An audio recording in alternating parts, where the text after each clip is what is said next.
So, yung nagsisisi, mga kapiksi, no, pinagsisihan niya, I know I messed up everything and I hope you can forgive me one day. Talagang pinagsisihan niya yung mga kasalanan niya. For some of you, nakablock ito sa'yo, no? Parang feeling ko, binlock nyo na siya, ayaw nyo na siyang makita, ayaw nyo na siyang makausap, mga kapiksi. So, kayo na mismo yung nag-block sa kanya.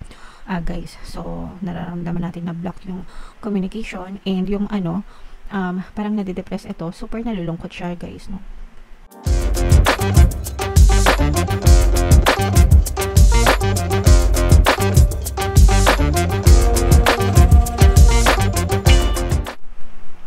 Hello guys, hello Gemini, welcome back to Pinay Pixie Tarot. Ang pamagatang episode natin for tonight is feelings reading. Anong nararamdaman niya sa'yo? So, titingnan natin kung anong nararamdaman sa iyo ng person nyo.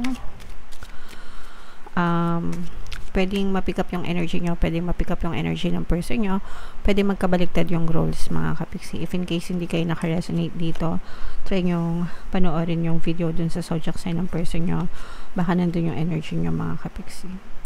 Anyway guys, naka-upload na yung inyong 2025 kapalaran sa bawat zodiac sign. If hindi nyo pa napapanood, punta lang kayo dun sa ating homepage sa YouTube guys, may kita nyo yung video para sa inyo. Ito yung mga mensahe ng inyong mga person, mga kapiksi. And obviously, itong person mo meron siyang nagawang kasalanan sa inyo. I know I messed up everything and I hope that you can forgive me one day. So, meron siyang nagawang pagkakamali, meron siyang nagawang kasalanan sa iyo. And aminado naman siya doon. At least sa sarili niya. Pero although for some of you, parang feeling ko, pwedeng guys, no, parang inaamin niya sa sarili niya pero pwedeng hindi siya nagsusorry sa'yo. Ibig sabihin baka nahihiya siyang magsorry sa'yo dahil dun sa degree or sa level ng kanyang nagawa, no. Sometimes ganun, mahirap kasing sabihin yung salitang I'm sorry, especially pagka sobrang guilty ka. Sometimes hindi rin nila alam kasi kung paano mag-explain or umiiwas sila sa pag-i-explain, ganyan. Kaya parang ang nangyayari, ang ginagawa na lang nila, sometimes it's either gina-ghost kayo or umiiwas or parang cold treatment. Hindi dahil sa ayaw na nila or hindi dahil sa nagmamalaki sila, but it's because they know they are at fault and hindi nila matanggap na nagkamali sila. Okay? Pero dito, ina-acknowledge niya yun and deep inside them, humihingi sila ng tawad at pangunawa sa inyo, mga kapiksi. We both know I am not the one for you. So, ito, parang feeling ko excuse na lang niya ito. Guys, no? Parang sinasabi niya na hindi siya para sa'yo. Or siguro, parang feeling niya hindi na siya karapat-dapat sa'yo after niyang ma-mess up yung inyong relationship, mga kapiksi. Feeling niya hindi na siya deserving. Hindi na siya karapat-dapat for you. Okay? So, tingnan natin. Comment down below, mga kapiksi, if feeling nyo naka-resonate kayo dyan sa mensahe niya. Tingnan natin yung energy surrounding your situation, mga kapiksi. So, meron tayong sunglasses energy for some of you.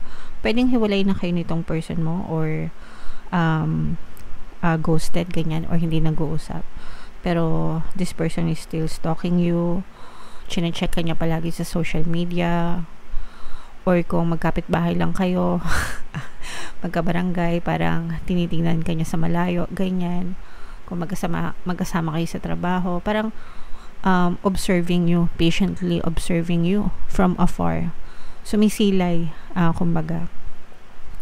Tinitingnan niya yung mga update or pwedeng naikabalita din siya, mga kapiksi. Malaki yung natutunan niya dun na lesson, no, dun sa pagkakamaling nagawa niya, mga kapiksi. And itong person na to parang gusto niyang magbago. Gusto niya magbago, naghahanda siya. If ever, parang gusto niyang bumalik and pinaghahandaan niya yon. Kung babalik siya sa'yo, gusto niya better version na siya ng sarili niya, no? Yung nagbago na siya, yung kaya niya ng hindi na magawa yung kasalanan niya dati. So, better version, yun yung pinaghahandaan niya, mga kapiksi. And nandun kayo sa stage ng healing, siya at saka ikaw, no? Pero you're healing separately. Nag-heal ka on your own, siya nag-heal siya on their own, mga kapiksi. So yan yung mga energies surrounding your situation, guys. Comment down below if feeling nyo naka-resonate kayo. Sa mga nag-undergo ng emotional healing, mga kapiksi, pwede nyo pakinggan yung ating Ho'oponopono and self-love subliminal. Malaking tulong yun, guys. Marami na tayong natulungan doon. So pwede nyo pakinggan yun, mga kapiksi. So shuffle natin to, guys. Habang sinashuffle ko to, panoorin nyo muna yung video natin regarding sa ating paano mag-manifest ng abundance video course. Kapiksi, sawa ka na ba sa mga struggles at hirap sa buhay mo? Masipag ka ba at masikap sa buhay ngunit hindi ka pa rin umaasenso? Ilang beses ka na bang nag-attempt mag-negosyo at mag-invest pero palagi ka pa rin nalulugi? Sa pagkakataon na ito ay maaaring may subconscious beliefs ka na nagiging balakid sa iyong pag-unlad at pagyaman. Introducing, paano mag-manifest ng abundance video course. Dito ay matututunan mo ma-overcome ang mga balakid mo para tuluyan ka ng umunlad, umasenso, sumagana, maging matagumpay, successful at maswerte sa iyong kabuhayan, pera, trabaho, negosyo sa lapi at kaperahan ng bonggang-bongga. Dali, mag-send na ng email sa pinoypixie@gmail.com at simulan na ang iyong pagyaman ngayon. Alright, so sa lahat ng gusto mag-avail ng course, guys, meron tayong promo ngayong October. Magbibigay tayo ng free 3-in-1 pampaswerte sa subliminal, sa pampaswerte sa pera, sa buhay at saka sa love life worth 1,500 yung freebie na yan, guys. Pag nag-avail na kayo ng course, kaya mag-avail na kayo. And meron din tayong bagong course, guys, paano mawala ang third party at magkaroon ng harmonious na relationship para mawala yung mga kabit ng mga jowa nyo, guys. 20% discount naman yan until October 31. So, avail nyo na, guys. So, lahat ng sinabi natin kanina, tumama, no? Meron ditong presence, guys, ng fire sign, Aries, Leo, Sagittarius, for some of you. Maaaring may fire element kayo sa inyong natal chart or fire sign yung person nyo. Ito yung energy nyo, Gemini. Ito yung energy ng feelings, mga kapiksi. So, yung nagsisisi, mga kapiksi, no, pinagsisihan niya, I know I messed up everything and I hope you can forgive me one day. Talagang pinagsisisihan niya yung mga kasalanan niya.